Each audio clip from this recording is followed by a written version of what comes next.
Assalamualaikum. Kami dari kelompok 6 dengan judul Reliabilitas dalam Asesmen dengan anggota Hidayat Supriyatna, Nur Eni, Nurulita Wijayanti, Fatimatus Zahro. Berikut pemaparan kami. Jika saya katakan silahkan pegang organ tubuh, maka lakukan. Kalau tidak, ya jangan, ya. Oke, Bapak Ibu semuanya, silahkan pegang hidungnya. Silahkan pegang telinganya. Pegang jidatnya. Nah, tadi tidak pakai kata silahkan, berarti jangan dilakukan, karena instruksinya adalah memakai kata silahkan. Oke, Bapak Ibu semuanya, pengertian dari reliabilitas. Reliabilitas sebetulnya diambil dari kata bahasa Inggris, ya, yaitu reliability, atau artinya adalah dapat dipercaya. Nah, menurut beberapa tokoh pendidikan seperti Pak Arifin, reliabilitas atau reliability suatu tes yang dapat dikatakan reliable jika tes tersebut mempunyai hasil yang taat asas ataupun ada konsistensi. Begitu juga yang disebutkan oleh Pak Sujana, ya. Reliabilitas adalah suatu tes, adalah ketetapan ataupun keajegan tes tersebut dalam menilai apa adanya. Artinya kapanpun tes tersebut digunakan memberikan hasil yang sama atau relatif yang sama. Misalkan kita memberikan tes kepada anak didik di kelas 1 dalam beberapa hal, lalu di kemudian hari di kelas 2 kita tes kembali. Ternyata anak ini konsisten di dalam karakternya misalkan. Ya, begitu juga menurut Sugiono, reliabilitas adalah serangkaian pengukuran atau serangkaian alat ukur yang memiliki konsistensi bila pengukuran yang dilakukan dengan alat ukur itu dilakukan secara berulang. Jadi ketika tes itu diulang-ulang, ternyata anak memiliki konsistensi di dalam jawabannya, maka bisa disebut bahwa anak itu reliable ataupun dapat dipercaya. Nah, berdasarkan beberapa pendapat tentang reliabilitas di atas, maka dapat ditegaskan bahwa reliabilitas diartikan dengan keajegan ataupun konsistensi, ya. Tersebut diuji berkali-kali dan hasilnya relatif sama. Artinya setelah hasil tes yang pertama dengan tes yang berikutnya dikorelasikan, terdapat korelasi yang signifikan.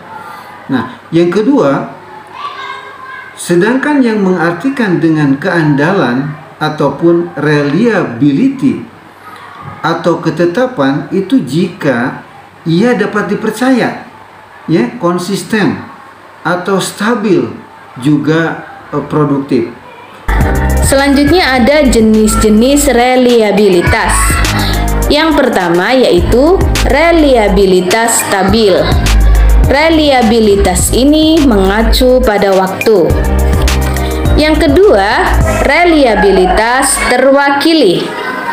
Reliabilitas pada jenis ini adalah reliabilitas yang mengacu pada keterandalan masing-masing kelompok.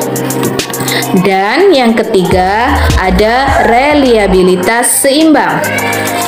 Pada jenis ini menerapkan banyak indikator yang dapat dioperasikan ke semua konsepsi pengukuran, sehingga kesetaraan keandalan akan penggunaan dua instrumen untuk mengukur konsep yang sama pada tingkat kesulitan yang sama. Selanjutnya, macam-macam reliabilitas. Yang pertama, reliabilitas konsistensi tanggapan, yaitu reliabilitas ini selalu mempersoalkan mengenai tanggapan responden atau objek terhadap suatu tes tersebut apakah sudah baik atau konsisten. Dalam artian, tes yang telah dicobakan tersebut dilakukan pengukuran kembali dengan objek yang sama. Apakah hasilnya masih tetap sama dengan pengukuran sebelumnya? Jika hasil pengukuran kedua menunjukkan ketidakkonsistenan, maka hasil pengukuran tersebut tidak menggambarkan keadaan objek yang sesungguhnya. Yang kedua, reliabilitas konsistensi gabungan item, yaitu reliabilitas ini terkait dengan konsistensi antara item-item satu tes atau instrumen apabila terhadap bagian objek ukur yang sama, hasil pengukuran melalui item yang satu tidak konsisten dengan hasil ukur item yang lainnya, maka pengukuran tidak dapat dipercaya. Selanjutnya, hal-hal yang mempengaruhi hasil tes. Yang pertama, hal yang berhubungan dengan tes itu sendiri, yaitu panjang tes dan kualitas butir soal tes. Tes yang terdiri dari banyak butir tentu saja lebih valid dibandingkan dengan tes yang hanya terdiri dari beberapa butir. Dengan kata lain, semakin panjang tes, maka reliabilitasnya semakin tinggi. Yang kedua, hal yang berhubungan dengan tercoba. Suatu tes dicobakan kepada kelompok yang terdiri dari banyak siswa akan mencerminkan keragaman hasil yang menggambarkan besar kecil reliabilitas tes. Yang ketiga, hal yang berhubungan dengan penyelenggaraan tes, yaitu adanya petunjuk yang diberikan sebelum tes dimulai memberikan ketenangan kepada para siswa untuk melakukan tes. Yang kedua, pengawasan yang ketat dapat menimbulkan ketegangan kepada siswa sehingga siswa merasa tidak nyaman. Yang ketiga, adanya lingkungan belajar. Lingkungan belajar ini sangat mempengaruhi karena lingkungan belajar yang nyaman, lingkungan belajar yang tenang dapat mempengaruhi hasil tes siswa tersebut. Baik, saya akan melanjutkan presentasi selanjutnya tentang taraf kesukaran tes. Asumsi yang digunakan untuk memperoleh kualitas yang baik, di samping memenuhi validitas dan reliabilitas, adalah daya keseimbangan dari tingkat kesulitan soal tersebut. Keseimbangan yang dimaksud adalah adanya soal-soal yang termasuk mudah, sedang, dan juga sukar secara proporsional. Menganalisis tingkat kesukaran soal artinya mengkaji soal-soal tersebut dari segi kesulitannya sehingga dapat diperoleh soal-soal mana yang termasuk mudah, sedang, dan juga sukar. Selanjutnya, perbedaan karakter validitas dan reliabilitas. Validitas terkait dengan ketepatan objek yang tidak lain adalah tindak menyimpangnya dari kenyataan. Artinya, data itu benar, maka konsep reliabilitas terkait dengan pemotretan berkali-kali yang bersifat ajak. Yang kedua, suatu tes atau instrumen pengukur dapat dikatakan mempunyai validitas yang tinggi apabila alat tersebut dapat menjalankan fungsi ukurannya atau memberikan hasil ukur yang sesuai dengan maksud yang dilakukan pengukur tersebut. Yang ketiga, jika validitas adalah sebuah proses yang harus dilalui instrumen agar dapat diketahui apakah instrumen yang sudah dikonstruksi telah mengukur item yang seharusnya diukur. قال قد أجيبت دعوتكما فاستقيما ولا تتبعان سبيل الذين لا يعلمون. Beda sama ada tingkat kesukaran. Sangat penting ya dalam sebuah penilaian itu ya harus menggunakan alur ini ya. Maksudnya kalau bicara validitas kan berarti tes atau soal yang dibuat oleh dosen atau guru itu valid atau tidak gitu kan. Sudah diuji sama seperti saat melakukan penelitian itu kan ada uji validasi kan untuk instrumen kita gitu. Nah, kalau reliabilitas itu kan lebih pada apa ya? Kayak mengukur atau mengamati mengamati berkali-kali soal yang sudah dibuat atau tes yang dibuat itu apakah maksudnya diamati berkali-kali tapi kemudian masih fleksibel dan masih bagus atau enggak gitu kan. Nah, kalau daya pembeda dan tingkat kesukaran itu kan lebih pada kira-kira bisa diukur atau tidak gitu kan. Satu soal ini itu high quality atau kayak middle quality atau kayak low quality gitu ya. Jadi maksudnya ini satu kesatuan atau satu paket ya. Maksudnya teman-teman dalam proses penilaian apapun itu termasuk penelitian juga harus menggunakan tahapan-tahapan validitas, reliabilitas, memperhatikan daya pembeda dan juga memperhatikan tingkat kesukarannya gitu ya. Karena jangan sampai soal yang kita buat itu ya udah sekedarnya saja, atau termasuk kita melakukan penelitian juga jangan sampai hanya karena untuk pemenuhan tugas tapi nggak ada tujuannya gitu. Itu kan sangat disayangkan. Oke, sekarang kan ini direkam juga, dan jadi diskusinya ini kita bersama-sama ini ada pertanyaan masukan dari semua audien kepada kelompok yang menyajikan tadi, begitu kan? Menyaji. Kelompok yang penyaji, Pak. Oke, silakan. Ya, silakan Bapak Ibu, pasti bentuk presentasi berbentuk video tadi yang memang ini punya ciri khas masing-masing para dosen ya, dan asesmen ini dari Bu Ima memang dibiasakan untuk membuat video ya seperti tadi, dan saya juga baru lihat komentarnya Bu Ima yang terakhir itu. Silakan dari Bapak Ibu mungkin ada yang mau ditambahkan barangkali dari presentasi kelompok 6 ini, video presentasi kelompok 6 ini ada yang masih kurang, ada yang perlu ditambahkan, ataupun mungkin ada yang mau bertanya, boleh silakan.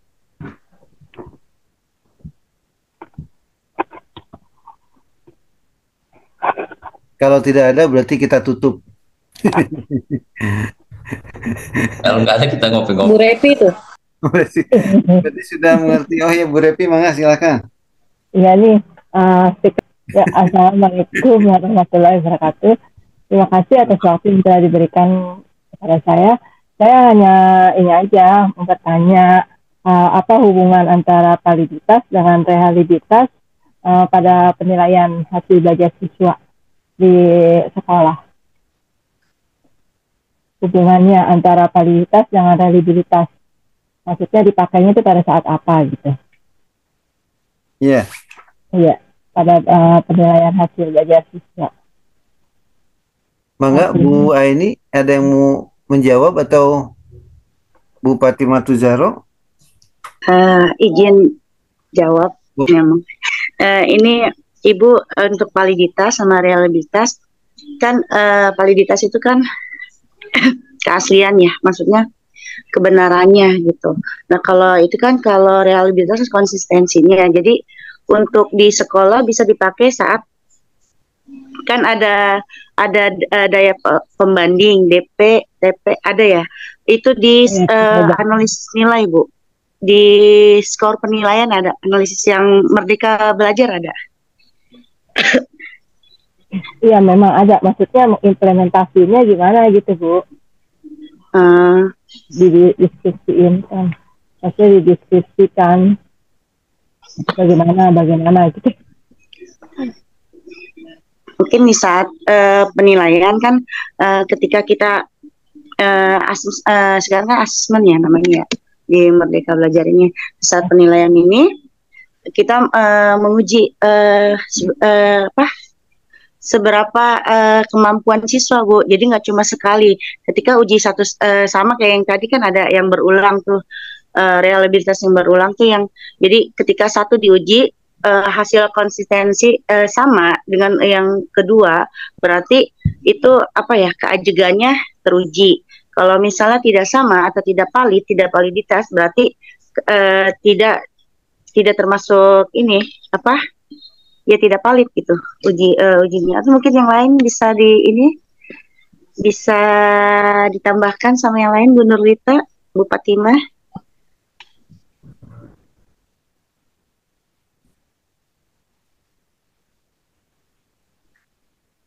Ya, validitas dan reliabilitas ya tadi udah dijelaskan dari sama Bu Ani.